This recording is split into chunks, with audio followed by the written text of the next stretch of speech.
Terima kasih atas waktu dan kesempatannya. Saya Olivia Niratnasari, saya dari D4 Pengolahan Propelan. Baik, saya akan menjawab pertanyaan pendidikan Pancasila.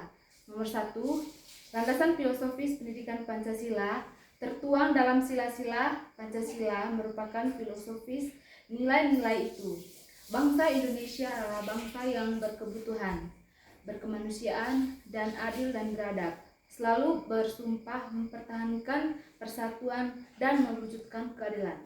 Nomor 2, landasan sosiologis merupakan pertimbangan atau alasan yang menggambarkan bahwa peraturan yang dibentuk untuk memenuhi kebutuhan masyarakat dalam berbagai aspek. Landasan sosiologis sesungguhnya menyangkut fakta empiris mengenai perkembangan masalah dan kebutuhan masyarakat dan negara. Landasan sosiologis pendidikan adalah integrasi antara lingkungan keluarga, sekolah, dan juga masyarakat. Nomor 3, landasan yuridis menyangkut aturan perundang-undangan yang mendasari pelaksanaan pendidikan Pancasila. Pancasila secara yuridis konstitusional telah secara formal menjadi dasar negara sejak dituangkan dalam rumusan Pancasila dalam pembukaan Undang-Undang Dasar Negara Republik Indonesia tahun 1945. Landasan yuridis merupakan pertimbangan atau alasan yang menggambarkan bahwa peraturan yang dibentuk untuk mengatasi permasalahan hukum atau mengisi kekosongan hukum dengan mempertimbangkan aturan yang telah ada, yang akan diubah atau yang akan dicabut guna menjamin kepastian hukum dan rasa keadilan masyarakat. Nomor 4, tujuan pendidikan Pancasila adalah untuk membentuk warga negara yang baik dan paham akan kewajibannya serta warga negara serta memiliki rasa cinta dan nasionalisme terhadap negara Indonesia untuk mewujudkan kesatuan dan keadilan sosial, menganalisis konstitusi dan norma yang berlaku, serta menyelaraskan hak dan kewajiban dalam kehidupan bermasyarakat, berbangsa dan bernegara di tengah-tengah masyarakat global. Nomor 5, capaian pendidikan Pancasila memiliki kemampuan analisis berpikir rasional, bersikap kritis dalam menghadapi persoalan-persoalan dalam kehidupan bermasyarakat, berbangsa dan bernegara, memiliki kemampuan dan tanggung jawab intelektual dalam mengenal masalah-masalah dan memberi solusi berdasarkan nilai-nilai Pancasila, mampu menjelaskan dasar-dasar kebenaran bahwa Pancasila adalah ideologi yang sesuai bagi bangsa Indonesia, yang majemuk, mampu mengimplementasikan dan melestarikan nilai-nilai Pancasila dalam realitas kehidupan. Nomor 6, sejarah singkat masa prakemerdekaan. Rumusan pertama Pancasila terjadi pada musyawarah BPUPKI yang pertama yang diadakan pada tanggal 29 Mei sampai dengan 1 Juni tahun 1945. BPUPKI tanggal 29 April 1945 terdiri dari total 60 anggota yang dibentuk oleh pemerintah Jepang dengan ketuanya ialah Dr. Andus Rajiman Widyodiningrat. Anggota BPUPKI diangkat oleh Letjen Kumakichi Harada, Panglima Tentara Angkatan Darat ke-16 Jepang yang berada di Jakarta pada tanggal 28 Mei tahun 1945. Sidang BPUPKI pertama diawali dengan Menteri Utama pembahasan cikal bakal dasar negara.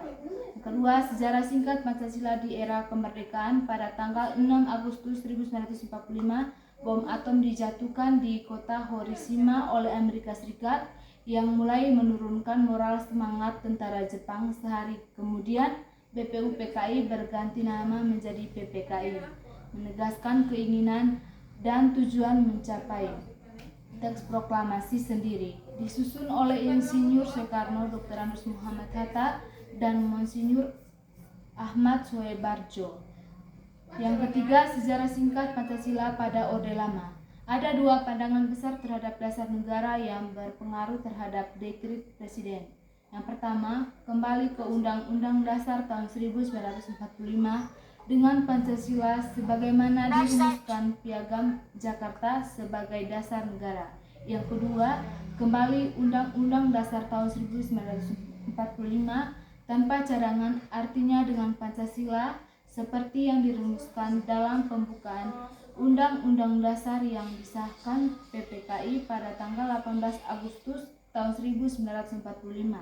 Presiden Soekarno turun tangan dengan sebuah dekret presiden yang disetujui oleh kabinet tanggal 3 Juli tahun 1959 yang kemudian dirumuskan di Istana Bogor pada 4 Juli tahun 1959 dan diumumkan secara resmi oleh Presiden pada tanggal 5 Juli 1959 pukul 7 tepat di depan Istana Merdeka.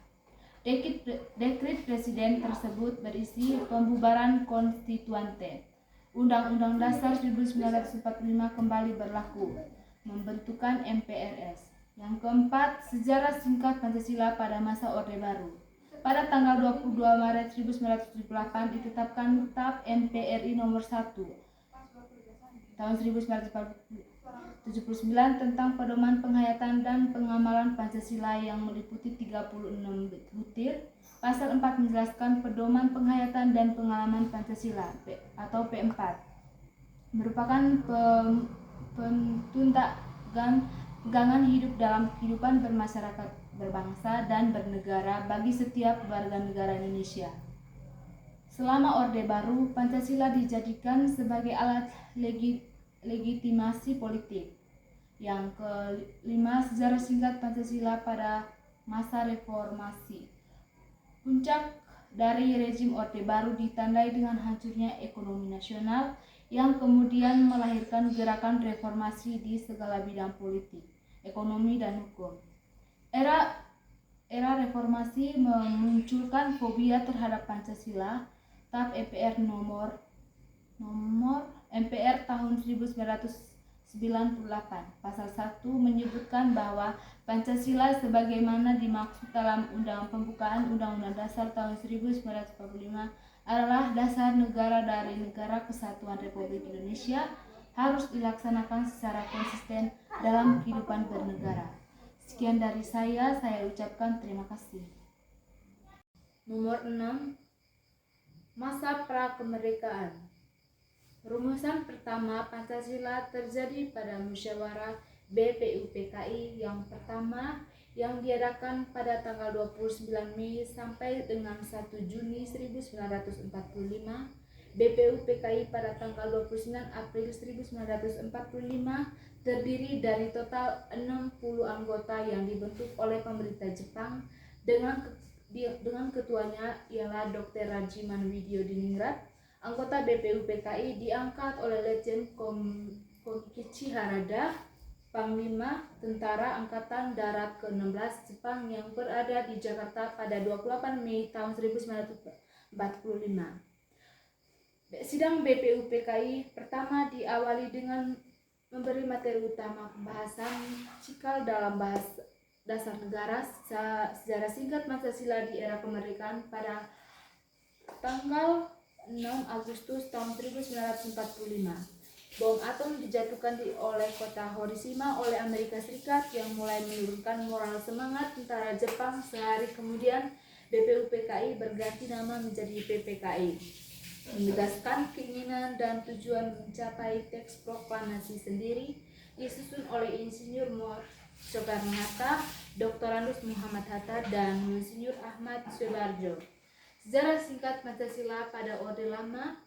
Ada dua pandangan besar terhadap besar negara yang berpengaruh terhadap dekret presiden. Yang pertama, kembali ke Undang-Undang Dasar 1945 dengan Pancasila sebagaimana dirumuskan dalam Piagam Jakarta sebagai dasar negara. Yang kedua, kembali ke Undang-Undang Dasar tahun 1945 tanpa cadangan, artinya dengan Pancasila seperti yang dirumuskan dalam pembukaan Undang-Undang Dasar